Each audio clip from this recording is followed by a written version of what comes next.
पिछले लेक्चर में आप लोगों ने डिटर्मिनेंट और बहुत कुछ सीख लिया आपने। डिटर्मिनेंट का प्रसार कैसे किया जाता है, एक्सपेंशन ऑफ डिटर्मिनेंट और माइनस, कोफैक्टर्स और प्रॉपर्टीज़ ऑफ डिटर्मिनेंट सीखा। इसमें सबसे इम्पोर्टेंट चीज़ है प्रॉपर्टीज़ ऑफ डिटर्मिनेंट्स, आपको जानना बहुत ज़रूरी है, क्योंकि प्रॉपर्टीज़ ऑफ डिटर्मिनेंट जब तक आप नहीं जानेंगे तब तक क्वेश्चन को सॉल्व करने में आपको दिक्कत महसूस होगी, उससे आसानी हो जाएगी। क्योंकि कुछ क्वेश्चन ऐसे होते हैं, हालांकि डिटर्मिनेंट का हर सवाल प्रसार करके एक्सपेंशन से निकाला जा सकता है उसका आंसर, लेकिन हर जगह कहीं कहीं लिखा रहता है क्वेश्चन में कि बगैर इसको एक्सपेंड किए जो है बाय यूजिंग प्रॉपर्टीज़ आप डिटर्मिनेंट की वैल्यू निकालना रहता है। इसलिए आपको वो सीखना बहुत ज़रूरी है। अगर आपने पिछले लेक्चर्स को नहीं देखा है, नहीं सुना है, तो डिस्क्रिप्शन में लिंक दी हुई है, आप वहाँ पर जा करके उसको आप देख सकते हैं। अगर आप नए हैं तब भी डिस्क्रिप्शन बॉक्स में जा करके वहाँ पर चैनल लिंक पे क्लिक करके आप वीडियो देख सकते हैं। आइए एक्सरसाइज 4.1 का क्वेश्चन नंबर 1, 2 और 3 हमने लिख दिया यहाँ पर। क्वेश्चन नंबर 1, 2 के लिए इंस्ट्रक्शन है, कह रहे हैं प्रश्न नंबर 1 से 2 तक में सारणियों का मान ज्ञात कीजिए। इसका हल देखते हैं। क्वेश्चन नंबर 1 बहुत छोटा सा है। हल तो क्या दिया हुआ है, डिटर्मिनेंट इज इक्वल टू दिया हुआ है 2, 4, -5, -1। ये ऑर्डर 2 का है, कोटि 2 का है, इसका प्रसार कर देंगे। दिस इज इक्वल टू क्या होगा, 2 × -1 -5 × 4 हो जाएगा 2 × -1, फिर माइनस निशान लगाएंगे, फिर -5 × 4। दिस इज इक्वल टू 2 × -1 -2 हो जाएगा। अब 5 चौके 20 -20 हो जाएगा, और माइनस माइनस प्लस हो जाएगा तो हो जाएगा +20 हो जाएगा। दिस इज इक्वल टू हो गया 18। ये हमारा आंसर हो गया, ये डिटरमिनेंट की वैल्यू हो गई, यही सारणी का मान हो गया। दूसरे क्वेश्चन में 2 पार्ट है, दूसरे क्वेश्चन में 2 पार्ट है। तो दूसरे का पहला part determinant is equal to cos theta minus sine theta, फिर साइन थीटा, फिर है cos थीटा। ये भी ऑर्डर 2 का है, यानी 2 रो और 2 कॉलम इसके अंदर है। तो दिस इज इक्वल टू क्या हो जाएगा, दिस इज इक्वल टू हो जाएगा, यहाँ पर लिख ले रहे हैं, this into this minus this into this तो हो जाएगा cos square theta minus into minus sine theta into minus theta हो जाएगा प्लस साइन स्क्वायर थीटा, और cos square theta plus sine square theta equal to क्या होता है, 1 होता है। ये हो गया। दूसरा पार्ट है determinant is equal to x² - x + 1, x² - x + 1 और x - 1, x + 1 और x + 1। This is equal to this into this minus this into this, तो ये हो जाएगा। इसको पहले लिख ले रहे हैं ताकि मल्टीप्लिकेशन में आसानी होगी। x + 1 × x² - x + 1, फिर माइनस निशान लगाएंगे, x + 1 × x - 1, x + 1 × x - 1 के। दिस इज इक्वल टू, अब देखो फार्मूला है a³ + b³ = a + b × a² + b² - ab होता है। तो ये जो है ये फार्मूला है direct, this is equal to होता है x + 1 होल क्यूब होता है, नहीं सॉरी, x³ + 1 क्यूब होता है। ये हो गया x³ + 1 का फार्मूला, यानी 1 क्यूब।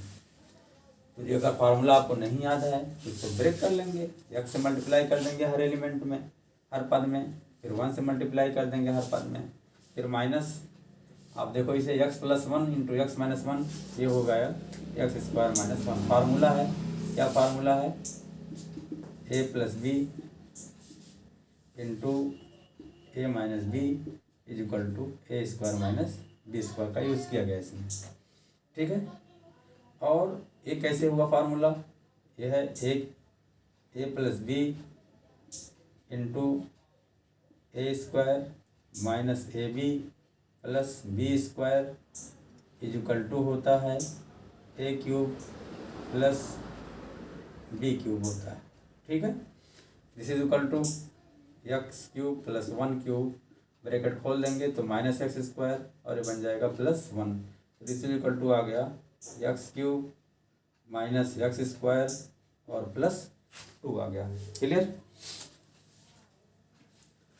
अब आते हैं क्वेश्चन नंबर 3 पर।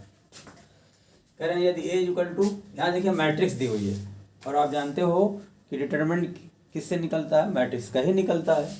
तो यहाँ मैट्रिक्स a = स्क्वायर मैट्रिक्स है, यानी ऑर्डर 2 की।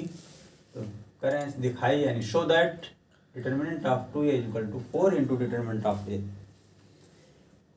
तो यहाँ पर आप देखिए ज़रा, यहाँ ध्यान देने की बात है, डिटरमिनेंट ऑफ 2a यानी सारणिक 2a का मतलब होता है कि मैट्रिक्स 2a का सारणिक होगा।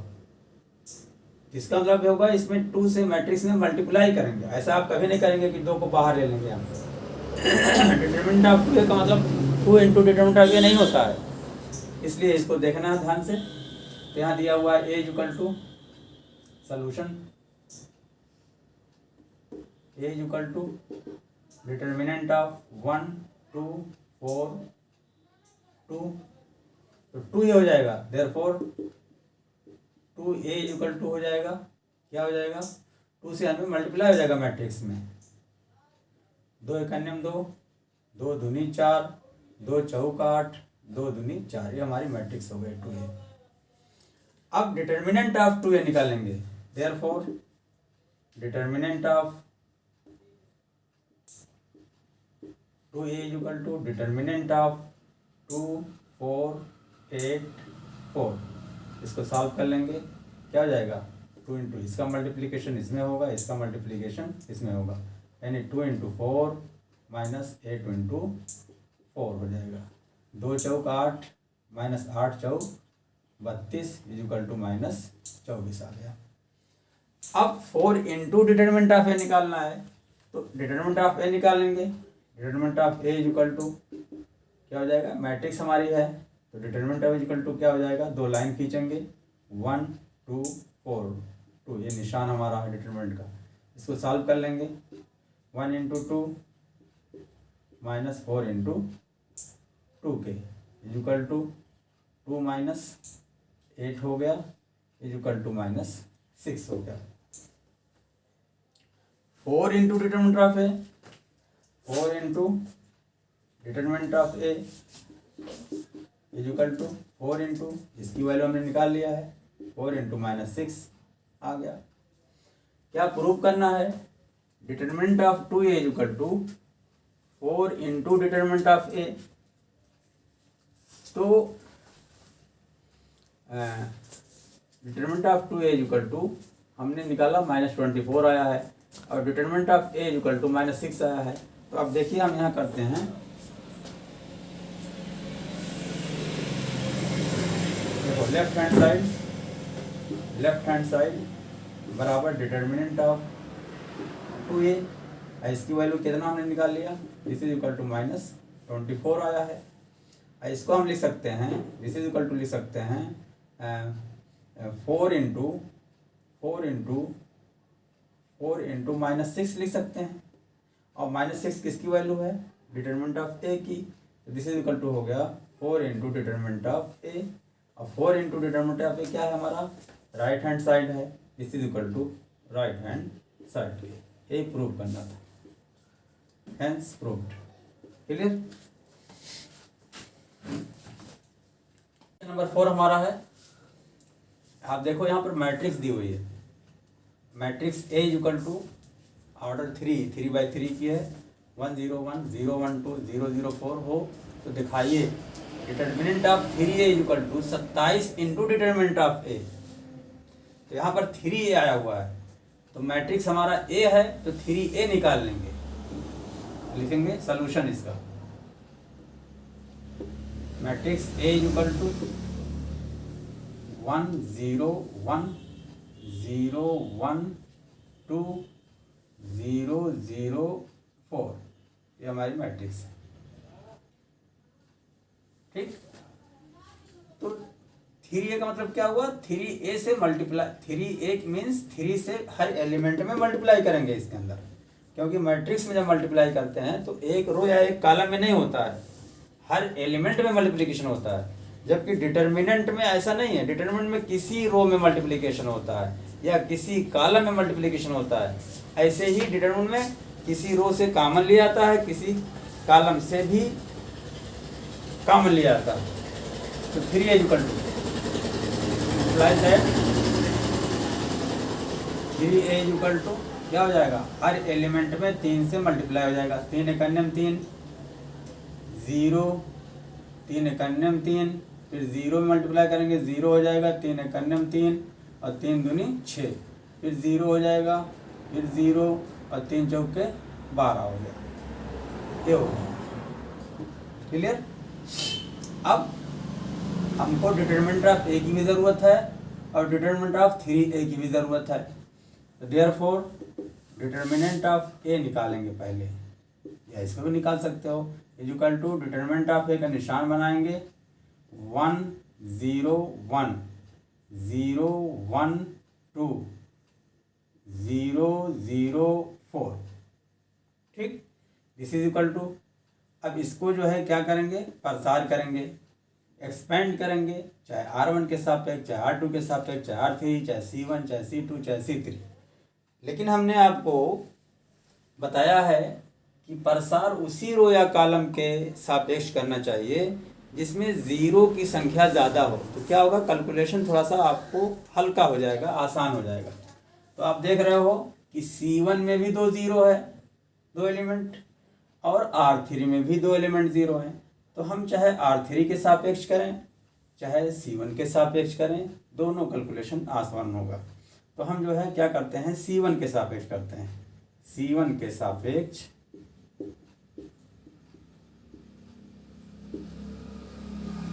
प्रसार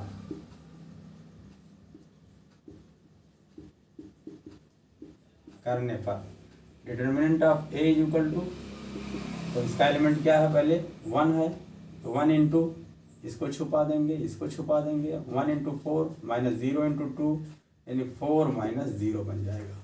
फिर 0, फिर माइनस 0 लिखेंगे क्योंकि 0 की वैल्यू क्या होती है, यहाँ माइनस साइन होता है। तो 0 इंटू इस लाइन के एलिमेंट छोड़ देंगे, इसके एलिमेंट छोड़ देंगे, तो 4 इंटू 0 यानी 0 माइनस 0 इंटू 1 0 हो गया। ठीक, अब उसके बाद क्या बचा, 1 हो गया, 0 हो गया, अब ये 0 लिखेंगे, प्लस इसका प्लस होता है 0 इंटू, अब देखो इस रो को छोड़ देंगे, इस कॉलम को छोड़ देंगे, तो 0 into 2 minus 0 into 2 minus 1 into 1 यानी 0 माइनस 1 आ गया।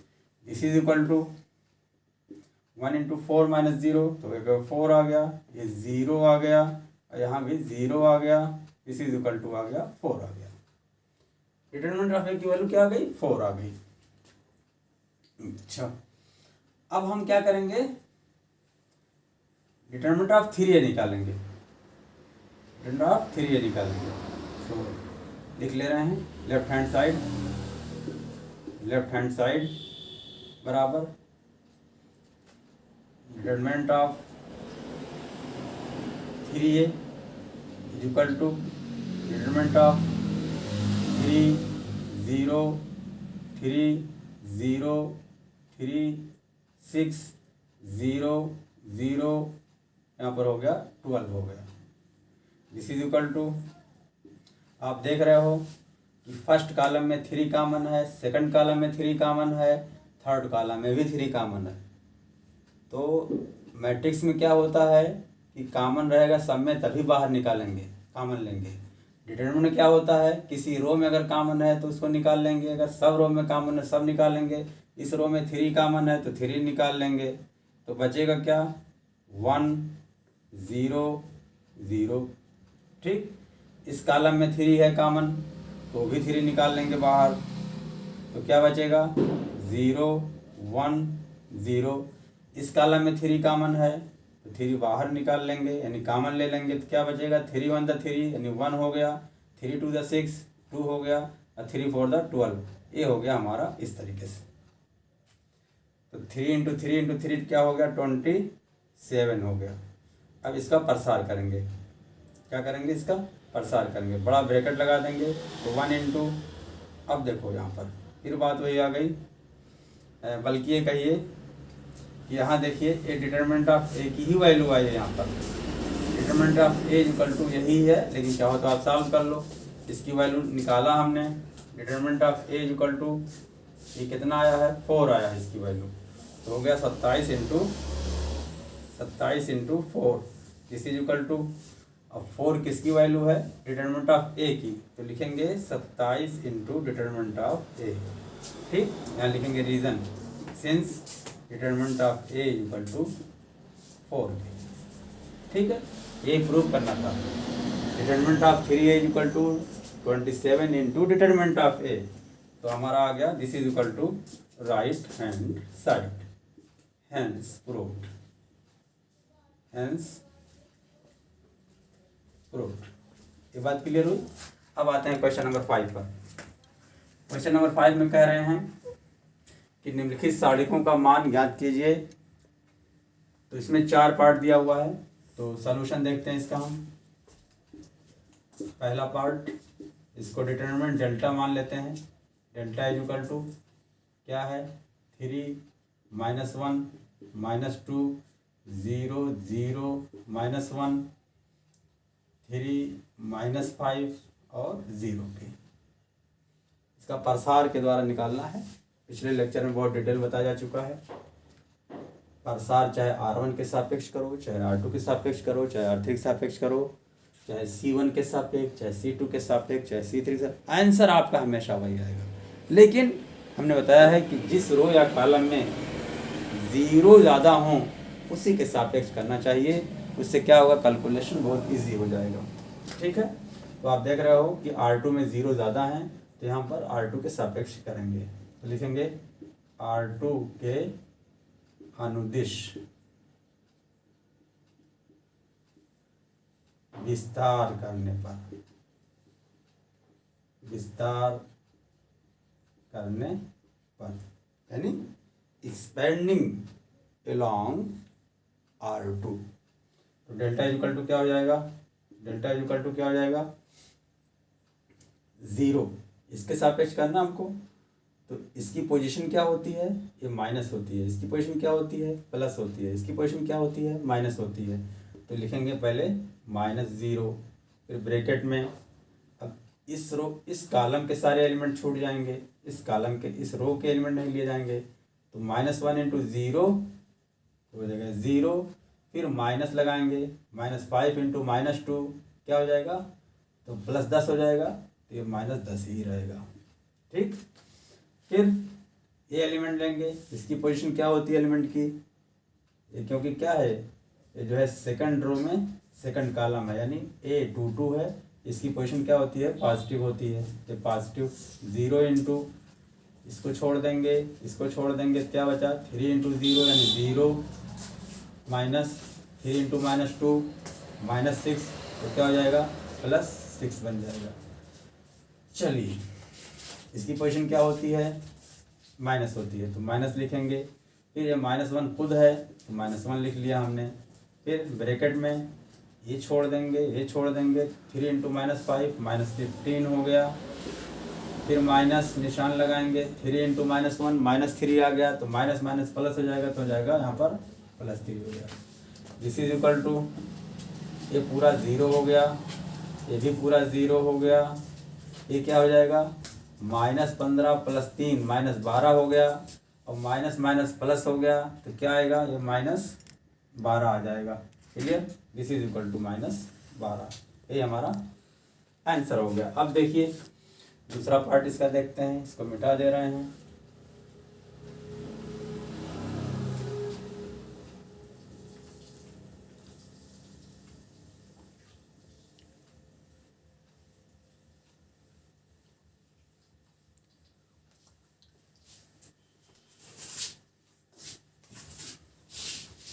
दूसरा पार्ट क्या है, second part, delta is equal to क्या है 3 - 4 5, 3 - 4 5, 1 1 - 2 1 1 - 2 2 3 1 2 3 1। लिखेंगे R1 के सापेक्ष, R1 के सापेक्ष प्रसार करने पर, एक्सपेंडिंग R1 है ना, along R1 प्रसार करने पर डेल्टा यानी डिटर्मिनेंट इज इक्वल टू हो जाएगा 3 × 1 × 1 1 माइनस 3 × -2 तो -6, तो ये जाएगा +6 हो जाएगा। फिर इसकी पोजीशन क्या होती है -4 की, ये होती है यहाँ पर माइनस, यहाँ ऑलरेडी -4 है तो ऐसे लिख लेंगे।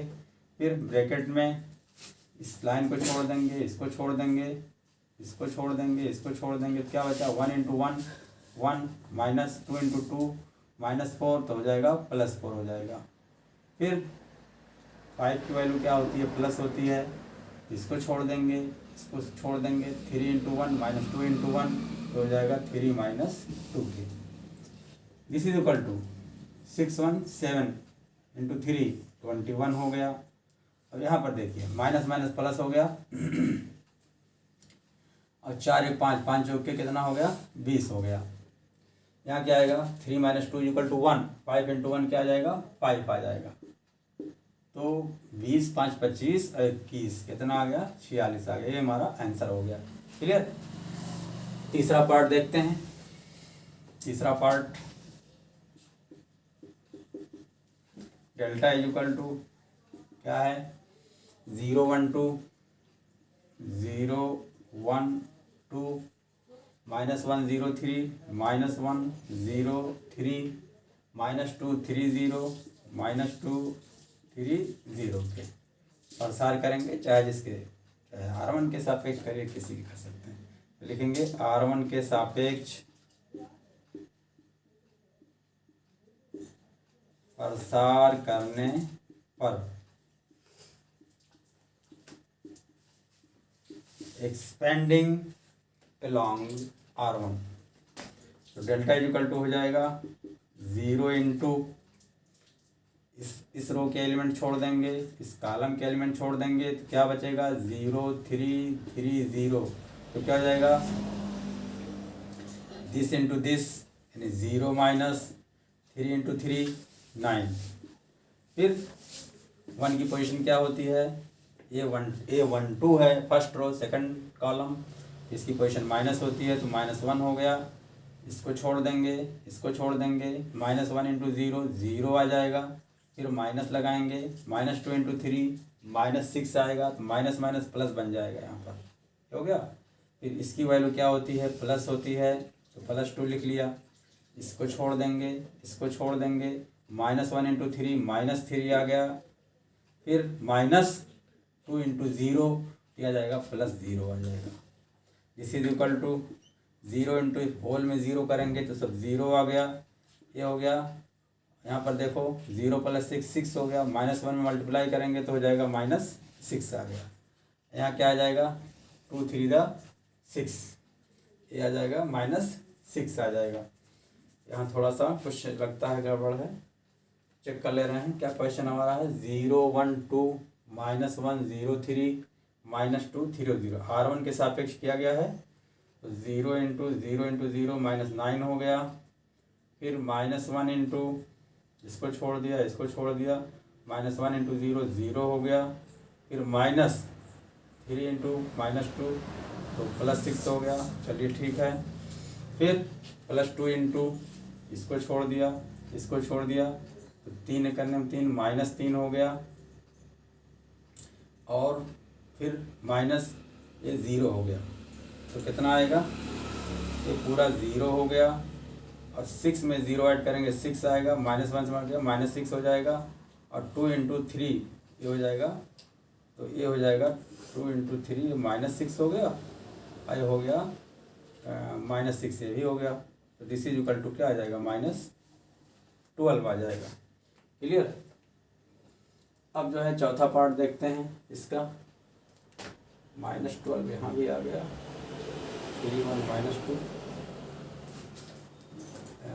एक बार और चेक कर लेते हैं, 0 1 2 0 1 2 -1 0 3 -2 3 0, तो 0 इंटू पूरा हो गया 0 हो गया, 0 -9, अच्छा यहाँ पर ये 0 हो गया, फिर -1 इंटू ये लाइन छोड़ देंगे, ये लाइन छोड़ देंगे, तो -1 इंटू 0 0 हो गया, और -2 इंटू 3 -6 तो +6 हो गया, फिर +2 इंटू ये इसकी वैल्यू माइनस प्लस होती है, इसकी माइनस होती है, इसकी प्लस होती है, तो प्लस लिया गया, माइनस लिया गया, प्लस लिया गया, 2 इंटू इसको छोड़ दिया, तो क्या बचा, 3 इंटू -1 -3, और 2 इंटू 0 0 हो गया, तो ठीक है -12 आ गया।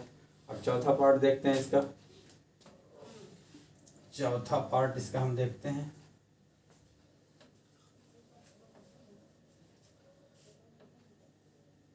चौथा पार्ट क्या है, डिटर्मिनेंट इज इक्वल टू 2 -1 -2 0 2 -1 3 -5 0, ठीक है। तो तीसरा पार्ट जो है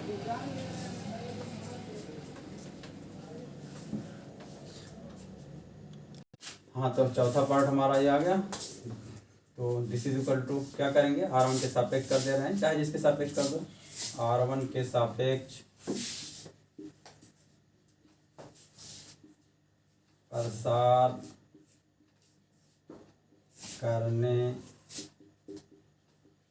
पर डेल्टा इज इक्वल टू क्या हो जाएगा, 2 इंटू ये रो छोड़ देंगे, कॉलम छोड़ देंगे, 2 इंटू 0 0 हो गया, -5 इंटू -1 तो प्लस हो जाएगा, -5 इंटू -1 +5 तो 0 -5 हो गया ये, फिर माइनस निशान, इसकी वैल्यू इसकी वैल्यू क्या होती है, इस एलिमेंट की माइनस होती है, तो माइनस लिखा, फिर ये खुद ऑलरेडी माइनस है, तो -1 इंटू ब्रैकेट में इसको छोड़ देंगे, इसको छोड़ देंगे, 0 इंटू 0 -3 इंटू -1 -3 आएगा, तो बन जाएगा ये +3, फिर इसकी वैल्यू क्या होती है, पॉजिटिव होती है, तो -2 लिखा, फिर ब्रैकेट में ये छोड़ देंगे, ये छोड़ देंगे, 5 इंटू 0 0 हो गया, -3 इंटू 2 -6 हो गया, this is equal to 0 -5 equal to -5, 2 से मल्टीप्लाई करेंगे तो क्या आ जाएगा, -10 आ जाएगा, फिर -1 इंटू माइनस प्लस हो जाएगा, 1 से मल्टीप्लाई करेंगे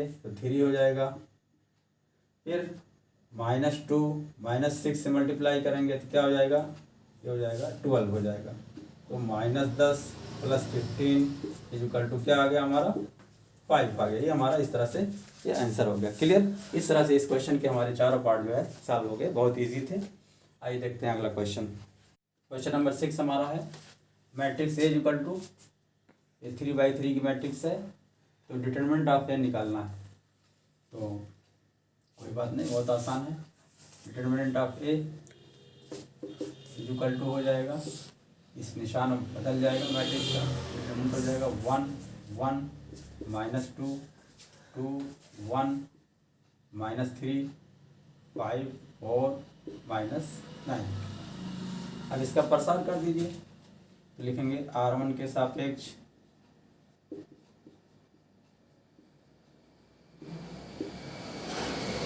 प्रसार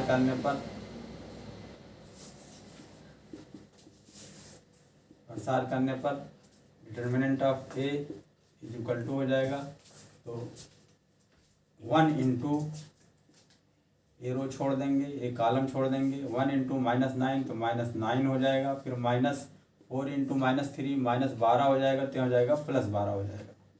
ठीक, फिर 1 की वैल्यू -1 प्लस इसकी वैल्यू -1 होती है तो -1 हो जाएगा, फिर इंटू ये लाइन छोड़ देंगे, ये लाइन छोड़ देंगे, 2 इंटू -9 तो -18 हो गया, फिर माइनस निशान रखेंगे, 5 इंटू -3 -15 तो हो जाएगा +15 हो जाएगा, फिर प्लस होती है इसकी वैल्यू तो है -2, ठीक है। तो ब्रैकेट में क्या हो जाएगा, एक कॉलम छोड़ देंगे, एक रो छोड़ देंगे, 2 चौक 8 -5 इकन्ने 5 तो 8 -5 हो गया। दिस इज इक्वल टू -9 + 12 कितना हो गया, 3 हो गया। 1 इंटू 3 कितना आएगा, 3 आएगा। 15 -18 -3 हो गया, माइनस से मल्टीप्लाई करेंगे तो क्या आ जाएगा, +3 आ गया। 8 -5 3 आया, 3 इंटू -2 कितना आएगा, -6 आ गया। कितना आ गया, इसकी वैल्यू 0 आ गई, ठीक। तो हमारा जो है क्वेश्चन नंबर 6 इस तरह से सॉल्व हो गया। आइए क्वेश्चन नंबर 7 क्वेश्चन नंबर 7 पहला पार्ट क्या है, दिया हुआ है डिटर्मिनेंट 2 4 5 1 इक्वल टू 2 6 4 6 x। क्या है ये, ऑर्डर किसका है, 2 ऑर्डर का ये भी है, 2 ऑर्डर का ये भी है। तो इसको जो है प्रसार करेंगे तो 2 इंटू 1 क्या हो जाएगा, 2 into 1 -5 into 4 equal to 2x into x -6 into 4 तो क्या हो जाएगा, 2 - 20 इक्वल टू 2x स्क्वायर -24 हो गया। अब 24 को इधर लाते हैं तो ये हो गया -18 और +24 इक्वल टू 2x स्क्वायर तो हो जाएगा 2x स्क्वायर इक्वल टू हो गया 6 के, x स्क्वायर इक्वल टू कितना हो जाएगा, 3 के। देयरफॉर x इक्वल टू क्या हो जाएगा, ±√3 के। ये पहला पार्ट हो गया हमारा। दूसरा पार्ट, अच्छा ये पहला पार्ट हो गया हमारा, x इक्वल टू ±√3 के। दूसरा पार्ट देखते हैं। दूसरा पार्ट क्या है, 2 3 4 5 2 3 4 5 इक्वल टू x3 2x5, ठीक है। दिस इंटू दिस यानी 2 बचे 10 हो गया, -4 इंटू 3 12 हो गया, फिर 2x इंटू 3 नहीं x इंटू 5 तो 5x हो गया, 2x इंटू 3 -6x हो गया, ठीक। तो ये हो गया -2 इक्वल टू -x के। देयरफॉर x इक्वल टू कितना आ गया, 2 आ गया। तो x की वैल्यू कितना हमारी आ गई, 2 आ गई। आइए क्वेश्चन नंबर 8 जो एक्सरसाइज का लास्ट क्वेश्चन है, दिया है determinant of order 2 equal to determinant of order 2। इसको एक्सपेंड करेंगे तो सॉल्यूशन इसका देखिए क्या हो जाएगा। Solution determinant of x2 18x equal to 6 2 18 6। इसको एक्सपेंड कर दो, इसका प्रसार कर दो, क्या हो जाएगा, x इंटू x स्क्वायर -18 दूनी 36, 6 इंटू 6 36, 18 दूनी -36 तो आ गया x स्क्वायर -36 बराबर 0 के, x स्क्वायर इक्वल टू 36 के। तो x इक्वल टू क्या हो जाएगा, ±√36 यानी कितना आ जाएगा, 6 आ जाएगा। तो ±√6 किस पार्ट में है, बी पार्ट में है। तो अतः विकल्प बी सही है। इस तरह से एक्सरसाइज आपकी कंप्लीट हुई। मैं उम्मीद करता हूँ आपको अच्छी तरीके से समझ में आ गया होगा। अगर कहीं कोई डाउट होगा तो आप ज़रूर कमेंट बॉक्स में इसको लिखिएगा। क्लियर।